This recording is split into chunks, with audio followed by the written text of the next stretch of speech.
মাসের অন্যান্য দিনের চেয়ে আজকের দিনটা একটু বেশি গুরুত্বপূর্ণ। আমি আব্দুল্লাহ, পেশায় আমি ব্যবসায়ী।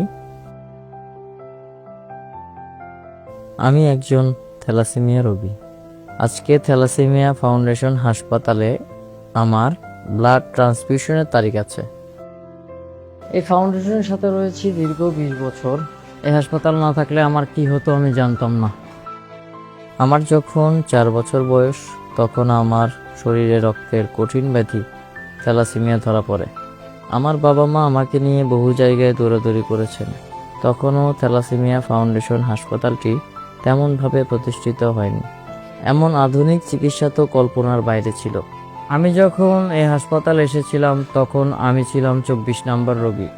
বর্তমানে হাজার হাজার রোগী এই হসপিটালে চিকিৎসা নিচ্ছে। এই লম্বা সময়ে আমি তাদের সেবা পেয়েই বেঁচে আছি। ব্যবসা করছি, একটা সুন্দর ভবিষ্যতের স্বপ্ন দেখছি। থ্যালাসেমিয়া চিকিৎসার জন্য আমার একমাত্র আস্থার জায়গা বাংলাদেশ থ্যালাসেমিয়া ফাউন্ডেশন ও থ্যালাসেমিয়া ফাউন্ডেশন হাসপাতাল।